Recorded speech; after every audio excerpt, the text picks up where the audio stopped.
hear is true. The names have been changed to protect the innocent. Dragnet.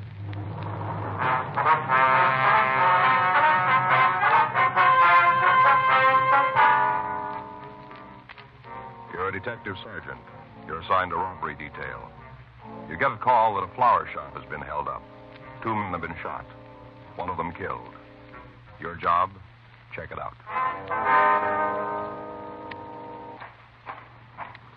It was Tuesday, June 8th. It was warm in Los Angeles. We were working the day watch out of robbery detail. My partner's Frank Smith. The boss is Chief of Detectives Thad Brown.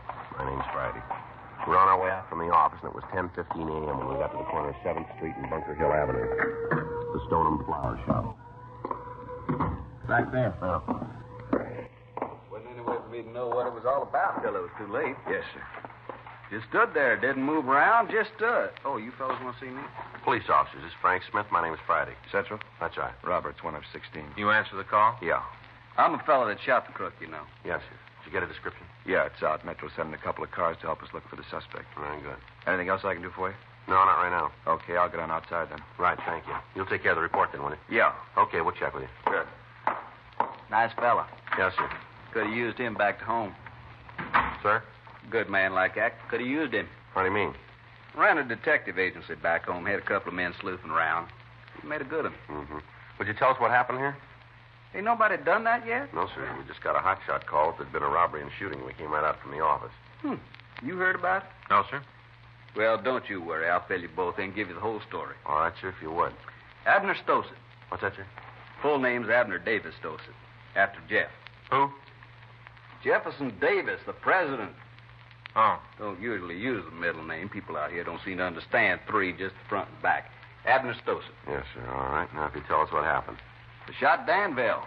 That's the victim. Yep, shot him right here, just above the spleen. Here. Mm-hmm. How'd it happen? It looked like 38 automatic. Well, yes, sir, but what led up to the shooting? 2 fellas, they tried to rob it. Mm-hmm. Tried it with the wrong 2 men, tell you that. Mm-hmm. Out loud. Sir? Tell you that out loud. Oh, I see. Do you want to go on? Well, same thing every morning. Yes, sir. We make up the deposit slip, take the money to the bank. You're the one who does it right and don't have to do the walking. This time, Danville Road, I was going to make the trip. Yes, sir. I was about to leave. These 2 young guys come in the place. First off, I figured they want to buy some flowers, something like that. Yes, sir. Danville was going to take care of them. Excuse me a minute, will you? Yes, sir. Go right ahead. Stone and Florist? Yes, sir. Oh, no, we can take care of it for you. That's right. Where do you want them sent? Now, just let me check the book here a minute. Walnut Creek. Yep, we can do it for you. No, sir, we'll send them by wire. Well, they'll be delivered in about an hour. Mm-hmm. That's right. You want the long stems? Yeah, well, they're $7.50 a dozen. That's right. Yes, you want to give me the charge information on that card? Yes, sir. And how do you spell that? Mm-hmm. Yes, sir, the number? No, sir, the one on the lower right. Yeah, it's 726. All right, is there a message? Mm-hmm. No, not at all, sir. I think it's real pretty. Yeah. No, they'll put the card in. We just wire the order. They'll be very nice. Yes, sir. Thank you. Call us again. That's right. Bye.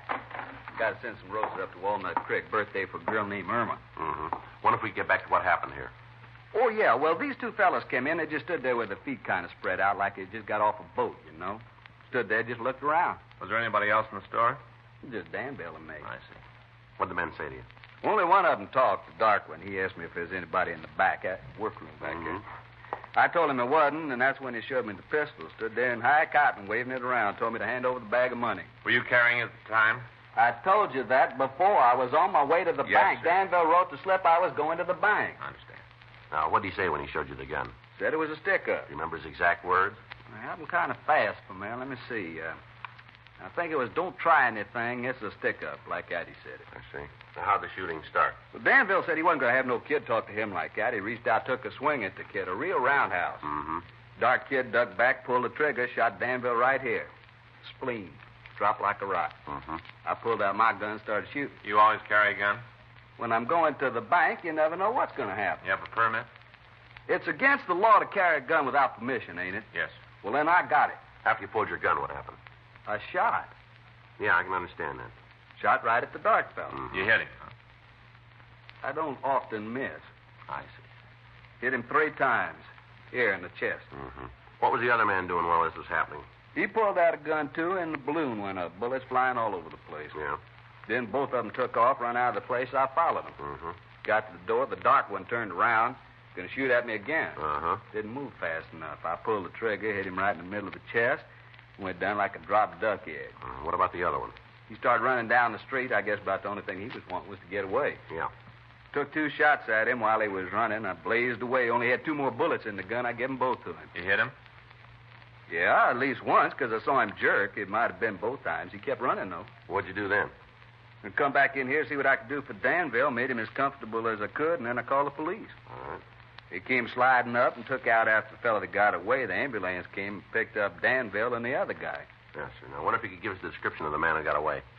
Yeah, guess.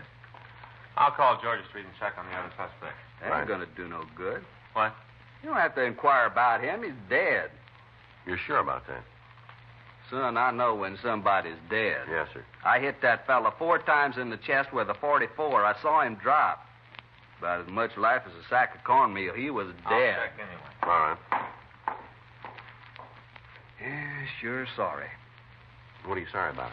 I say it's a real sorry that you can't work with that other young fellow that was in here. You know, the one in uniform. He was a bright boy. Mm-hmm.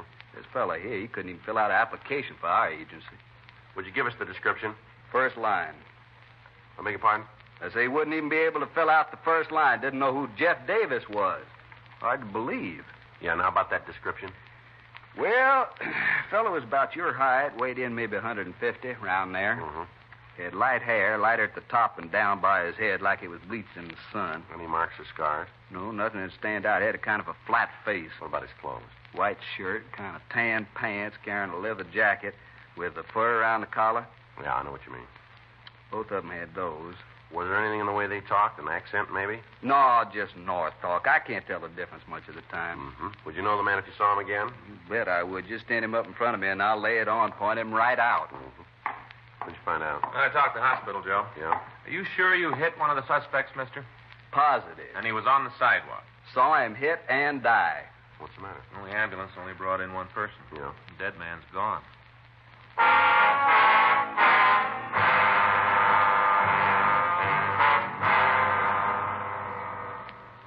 We put in a call to the hospital and made arrangements to talk to the ambulance crew. They told us that they'd only picked up 1 person at the scene.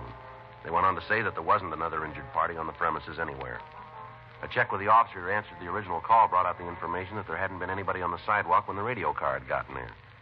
Frank put out a local broadcast to all cars in the area, and I went back to talk to Abner Stossett.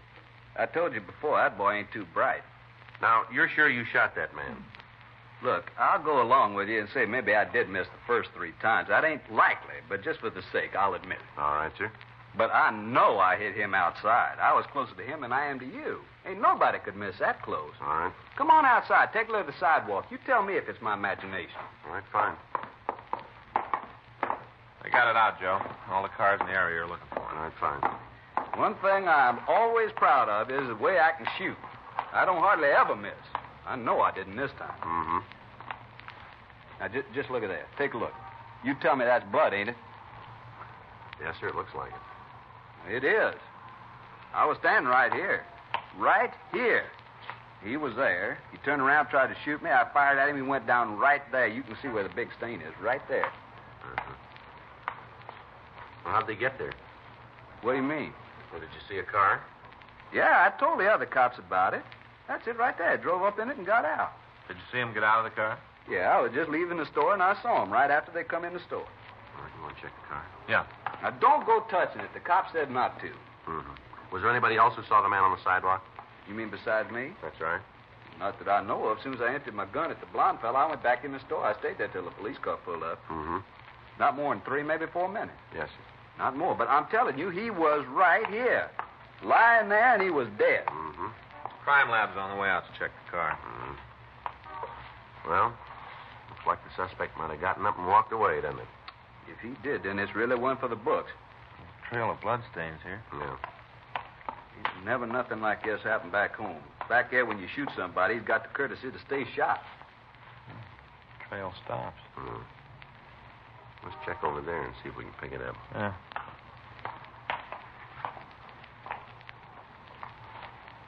How about it? Nothing. It just stops, that's all. Maybe somebody picked him up in a car. Yeah, must be. Was there anybody else parked in front of the store at the time? Not that I remember. You can see yourself. We got the sign where it says just for the customers. You're absolutely sure there was nobody else?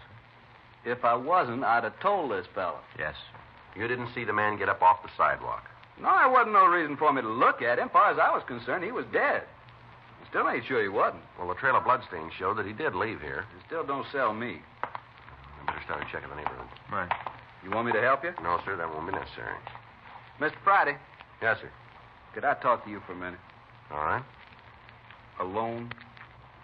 Excuse me, Frank. Yeah. Mr. Friday, I saw that man fall. I saw him hit the sidewalk. I know he was hurt bad. He wasn't going to get up. I'm sure of it.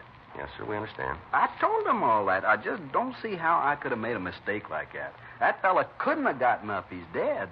Yes, sir, we believe you, but he's not here. That don't change a thing, my boy. How's that? He's dead someplace else, that's all.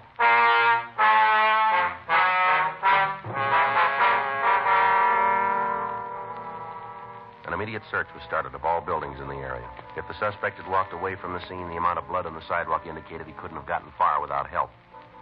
While Frank and I talked to the shopkeepers in the vicinity, a check was made of the car that the thieves had used. It was found to be stolen, and arrangements were made to talk to the owner. Members of the crime lab crew came out and checked the vehicle. They were unable to turn up anything we could use in identifying the holdup men. 11:28 a.m. Frank and I talked to the owner of a small tobacco shop. Saw the whole thing. Well, where were you during the shooting, Mr. Collard? Right out in front. I looked down the street, and there it was, just like it was a cinemascope. Now, sir, did you see the actual shooting? Well, not the first. No, I was in here, behind the counter, fixing up a new bunch of pipes we just got in, putting them up on the board. All of a sudden, I heard this noise. First up, I thought it might be a backfire. Then I knew. Yes, sir. It wasn't. It was shots. So I went outside to see what was going on. Mm-hmm. Next thing I see, these three guys come out on the sidewalk, right in front of the flower shop, three of them. Mm-hmm. Abner and a couple more. One of them black-haired, the other was kind of blonde. Yeah. One of them tried to get Abner. Other one took off in this direction. I see Abner raise that gun of his and pointed at me, and I ducked inside. Did one of the men go by here? Yes, Abner shot at him a couple of times. Must have hit him, because I could see he was hurt when he run past. Did you see where he went? No, I told you, when those shots started to go by, I didn't want to wait around to see if one of them was monogrammed for me. I left. All right. Can you tell us what direction the man took? Not after he went by the door. Must have gone around the corner. Well, why did you say that? Oh, because when I went back out, I couldn't see him. If he'd gone up the street, I'd have been able to. Now, did you see the man out in front of the store? You mean Abner? No, sir, the one he was shooting at. The suspect. Yeah, I got a pretty good look at him. Where was he? He was just lying there. He wasn't moving around much. Did you see him get up? No. What's all this about the other guy for? Well, what do you mean? The one Abner killed. Why all the questions about him? Well, sir, he's gone. You mean he got away? Yes, sir, it looks that way. Well, I don't see how that could be. I went right by him, a couple of feet away. There wasn't no life in him then. Nothing. He left there, and somebody had to carry him. Yes, sir, that's the way it looks. No reason for anybody to do it. The man was dead. There's no reason at all. Well, there must have been one. Why? He's not there.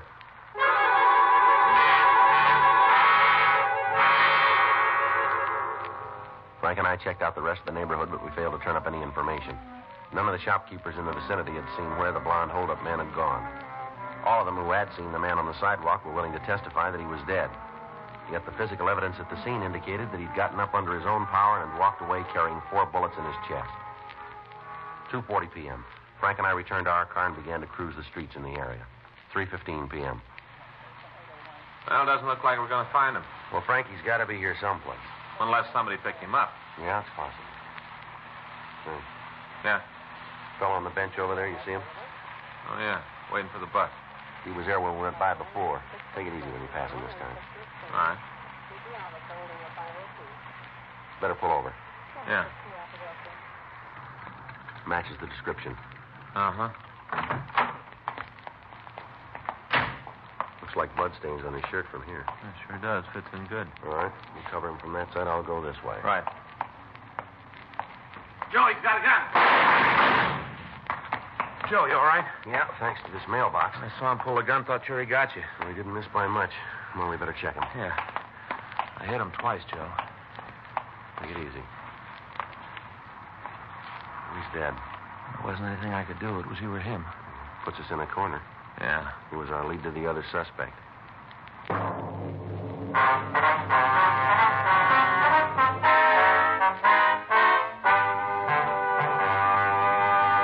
You are listening to Dragnet, the authentic story of your police force in action.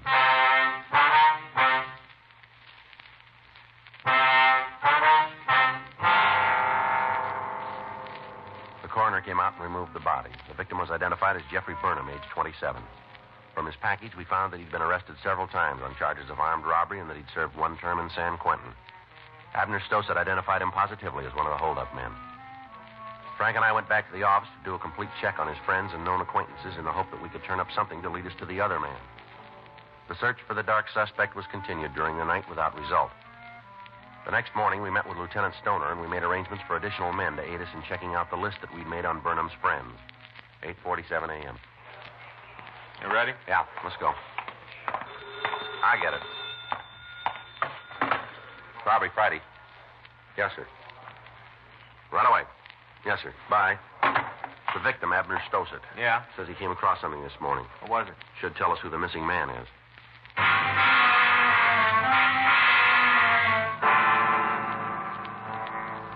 We left the office and drove out to the florist shop. Abner Stossett met us at the door. I don't know why I didn't think of it yesterday. What's that, sir? You remember how I told you they was both carrying leather jackets? Yeah. Well, after I shot the one fellow on the sidewalk, I came back in here to take care of Danville. Yes, sir. I looked around to find something to put under his head. Yeah, wait, here, man, I'll get it. All right. I guess I didn't think much about it, kind of all upset. Uh-huh. But cleaning up this morning, I found it. It should give you something to work on. Well? There it is. You can still see the stains on where the fella dropped it. Yeah. Are you sure this jacket belonged to the missing suspect? Yeah, you remember how I saw him drop it when he got shot? I remember it good. All right, sir. Thank you very much. We'll check it out. You shouldn't be too much trouble. How's that? Here, take a look. I found this myself. Here. Huh. Laundry tag.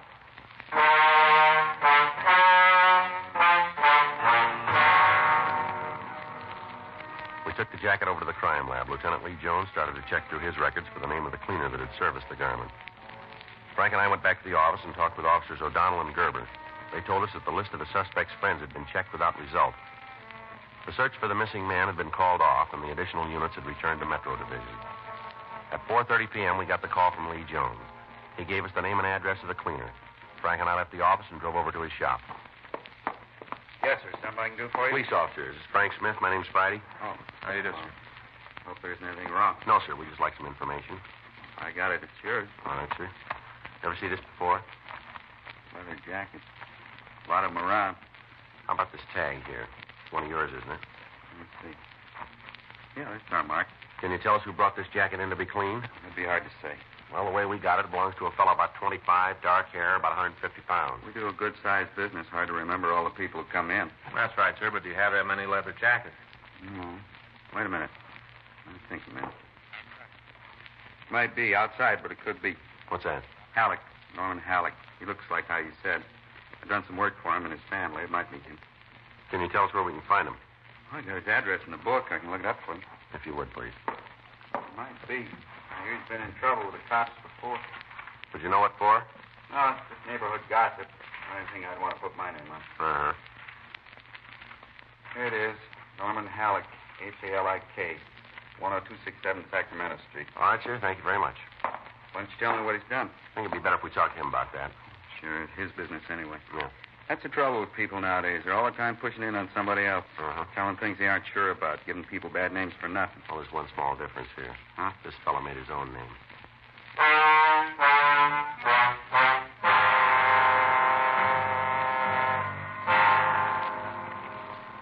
We got Halleck's address, and we drove back to the office. We checked the name through R&I and found that he had several arrests for robbery and one for assault with a deadly weapon.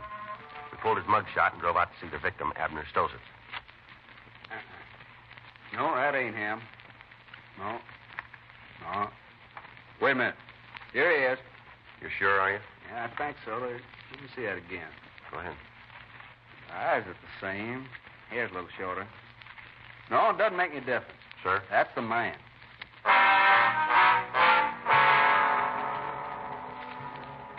Frank and I drove over to the address on Sacramento Street. We checked with the landlady, and she told us that Norman Halleck was in his room. We went upstairs. This should be it.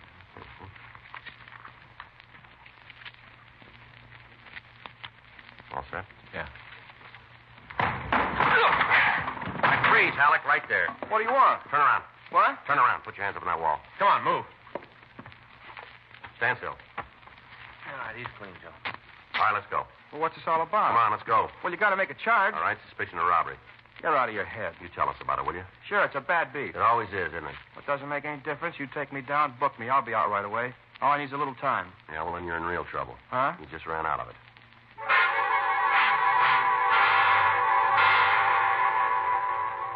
We searched the suspect's room, but we failed to find anything to further tie him in with a robbery shooting. He was taken to the city hall where Frank and I talked to him in the interrogation room. How about it? Does that jacket belong to you? I don't know. The cleaner says it does. Well, a lot of leather jackets. How's he know this one's mine? All right, Halleck. Now, come on. We got you made, and you know it. I told you before, this is a bad beat. You're going to save yourself a lot of time if you cop out. I'm glad to help, but I can't give you anything. Where were you yesterday? Home. Anybody to back that up? Yeah. Well, then you can come up with the names. Sure, all you need. You know a Jeffrey Burnham? Burnham? Burnham. I know a lot of people. I might know. All right, now, this is a simple question. Just give us an answer, will you? You put it like that, I got to say no. Stand up. Hmm? Nothing wrong with your ears. Stand up. All right, now what? Take off your coat. What? Your coat, take it off. Guys are going straight up. All right, now what? Take your shirt off. Huh? Come on. It's simple. Take the shirt off, will you, fella? I put the third degree out. You're going to freeze me to death? Come on, move. All right, now what? Turn around. When do you turn on the blue light? Frank. Yeah. All right, you can put your clothes on and sit down, Halleck. Come on. Yeah. You stay there, Halleck. Well, what do you think? He looked awful good for a while, didn't he? Sure blows it up. Yeah. Supposed to be shot 4 times in the chest. Not a bullet wound on him anywhere.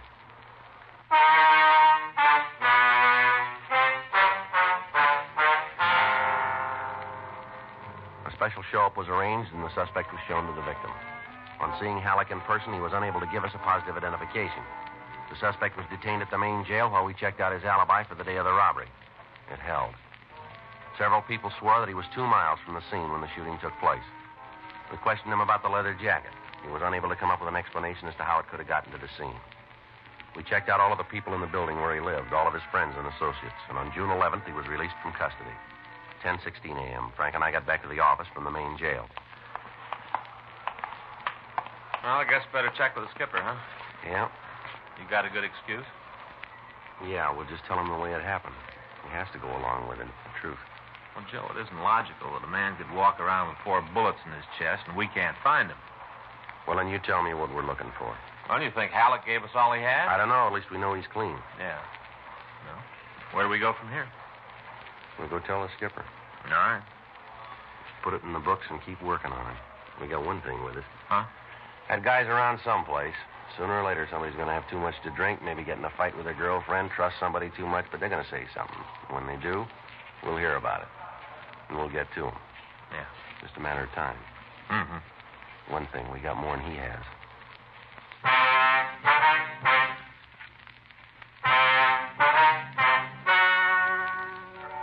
The story you've just heard is true. The names were changed to protect the innocent. On June 11th, a meeting was held in the captain's office, Robbery Division, Los Angeles Police Department.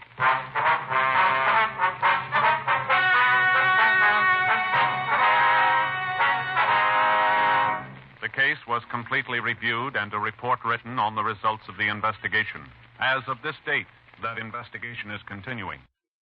Dragnet. The story of your police force in action is a presentation of the United States Armed Forces Radio Service.